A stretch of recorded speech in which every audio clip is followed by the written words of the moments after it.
Thank you so much, MC. And namaskar, and how good it is to be back with AAERI friends for the second AGM that I've joined, and AAERI's fourth AGM. It makes me feel like I'm part of the family. So thank you so much to Dwiraj and the AAERI team for the invitation to join you today. We also, I must acknowledge the two formidable Maheshas that have been on the dais as well, our new president of AAERI and former ambassador Mahesh Dahal. And I offer my congratulations to the newly elected executive committee. I also pay my deep respects to the many distinguished guests who are here today, both on the dais and in the audience. And a special shout out to the table of women that we have, and the scattered women on a few other tables. I have to say, when I was looking out, I thought it's a little bit like an Australian barbecue. The women all stick together and the men are all sticking together. But I look forward to the day when one of you women are up here on the dais as president of AAERI. So my congratulations to whoever that might be among you. Time has certainly flown since the first AGM that I was invited to back in March of last year. I've relished my months in Nepal, and I feel profoundly honoured and grateful for the many and diverse experiences that I've had during the first half of my posting. More importantly, I feel deeply grateful for the way so many of you have welcomed me warmly, worked constructively with me and the embassy team as we face challenges in the education space. And especially for the way many of you have become friends. It's lovely to look out on an audience where I know people who I like very much. Over the past 18 months, we've witnessed profound changes globally in Australia and in Nepal, and of course in the education sector.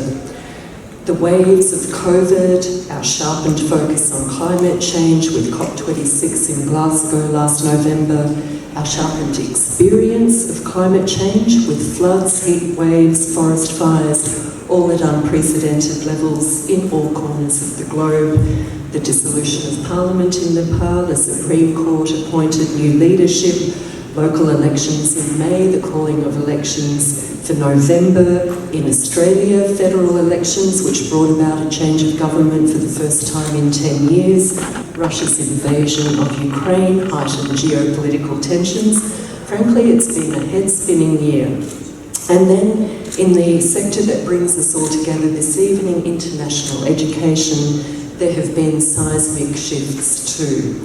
We endured 2 years of Australia's borders being closed and the terrible difficulties faced by Nepali students, by education consultants and by education service providers. We saw students' mental health and well-being suffer as they navigated the disappointment of not being able to travel, and we heard from Dia this evening. Then they also had the demands of shifting to online learning and the struggles of working through their pandemic-affected lives in Australia, far from family for some of them. And families suffered too, watching the difficulties of their daughters and their sons from very far afield. Australia's federal, state and territory governments supported the students and the service providers with programs of support worth billions of dollars, and I thank you, Sumit, for your comments about this earlier this evening.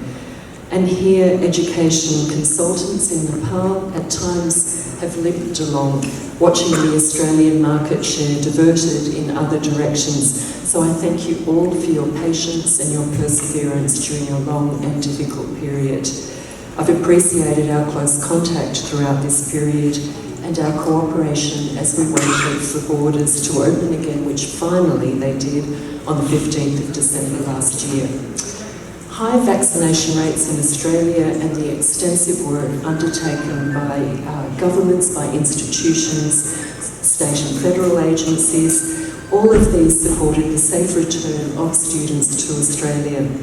And these efforts combined to create an environment where Australia was finally able to offer a warm welcome to international students in December. Now, 9 months down the track, the almost instant rebounding of the market has brought new challenges. along with the welcome news of students being able to realise their overseas study aspirations after that frustrating 2-year hiatus. The immediate uptick of interest in an Australian education has been a boon for education consultants and service providers, but the strain that this has put on medical, biometric and visa processing services was unanticipated and unprecedented. And we've seen some of the statistics tonight thanks to our new president. This has been an experience that's been mirrored in other countries. Other destinations for international students report the same delays. So Australia has been working hard to move resources into these spaces to meet demand in a timely fashion, but this does remain a challenge.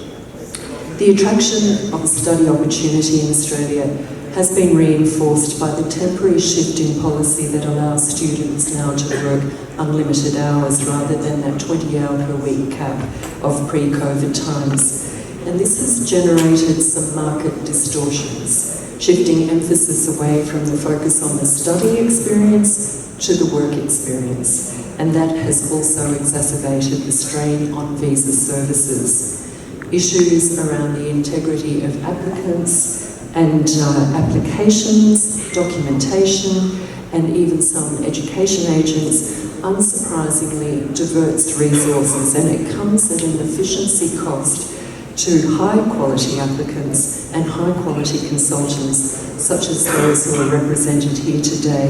And I thank the former president and the newly elected president for their comments about the challenges in this space and their exhortations to all of us to maintain very high standards of integrity in our work to support students.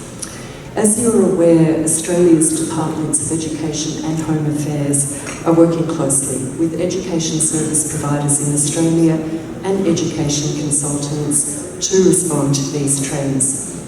In the past 3 months, we've twice welcomed visits by teams from New Delhi to Nepal, and my government colleagues have valued their engagement with members of AAERI and other consortia of consultants to better understand trends in the market, to identify and respond to vulnerabilities, and to cooperate more closely to support Nepali students to have a positive Australian education experience. Also, to protect the Study Australia brand, which underpins the interests of our education consultants, our service providers, and most importantly, our students.